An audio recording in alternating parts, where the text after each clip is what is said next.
হয়। একটা জিনিস আমরা আগে অনেক দেখতাম যে বাংলাদেশ ঘরের মাটিতে ইন্ডিয়াকে হারাইতেছে, পাকিস্তানকে হারাইতেছে। ইভেন ২০১৫ সাল থেকে ইন্ডিয়াকে হারিয়েছে, পাকিস্তানকে। ইভেন ২০২৩ সালে কিন্তু আমরা ইংল্যান্ডকে হোয়াইট ওয়াশ করছি টি-20-তে।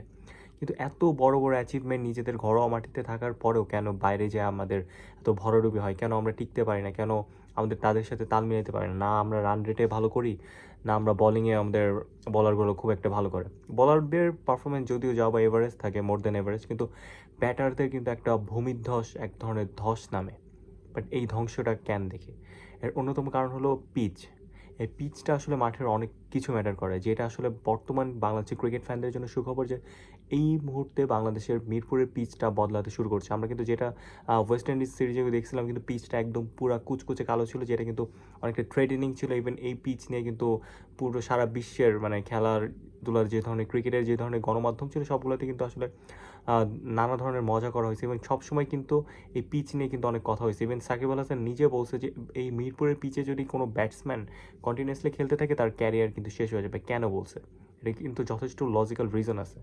ইভেন এই পিচটাই কিন্তু অনেক বড় একটা ম্যাটার করে। আপনি এই পিচের মধ্যে যখন আপনি দিনের পর দিন খেলতে থাকবেন, ব্যাটিং করতে থাকবেন, আপনার ওই ধরনের ওই ধাঁচের কিন্তু আপনার ব্যাটিং বা বোলিং চলে আসবে। যে আপনি এক্সপেক্ট করবেন বলটা গুড লেংথে পড়লে এইটুক অত মানে ৫ মিটার বাউন্স করবে বা ৬ মিটার বাউন্স করবে। কিন্তু যখন আপনি কোনো স্পোর্টিং উইকেটে যাবেন, যেমন ইন্ডিয়াতে যেমন স্পোর্টিং উইকেট থাকে, বা আপনার নিউজিল্যান্ডে বা অস্ট্রেলিয়াতে বা ইংল্যান্ডে যে ধরনের স্পোর্টিং উইকেট থাকে, ওখানে কিন্তু পরে আমাদের ধরা খাওয়া লাগে। তো এই জিনিসটা কিন্তু একটা নিউট্রালিটি থাকা লাগে। মিরপুরের পিচটা কিন্তু পুরো একটা ধান ক্ষেতের মতো, খুব বেশি বাউন্স কিন্তু খায় না, বা অনেক বোঝা যায় না বল কোথায় পড়ে কীভাবে অ্যাক্ট করে। এটা বাংলাদেশ খেলতে খেলতে বাংলাদেশ ইউজ টু, এই জন্য কিন্তু বাইরের ভালো টিম এসেও কিন্তু মানে রাখা নিচু অনেক হয়, জাস্ট বিকজ অফ পিচের বিহেভিয়ার, এই উইয়ার্ড বিহেভিয়ারটা তারা আসলে বুঝতে পারে না। কিন্তু বর্তমানে এইটা নিয়ে আসলে খুব জোরদার করা হয়েছে। ইভেন আমিনুল ইসলাম বুলবুল যখন বিসিবি সভাপতি আসছেন, তিনি কিন্তু তার সবথেকে বড় নজরটা ছিল কিন্তু পিচ, এবং এই পিচ কিন্তু খুব জটিল একটা ইঞ্জিনিয়ারিং। এর জন্য কিন্তু একটা পিচ কিউরেটর থাকে। ইভেন সব মাটির পিচও কিন্তু আসলে ভালো হয় না।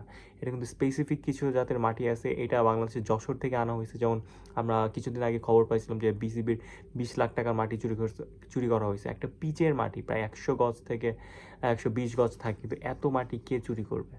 ১২০ গজের মাটি, তাও ২০ লাখ টাকা হয় কেমনে? এটা অনেকটা দামি মাটি, এবং এই মাটি দিয়ে আসলে জাস্ট বিকজ অফ পিচই কিন্তু বানানো হয়।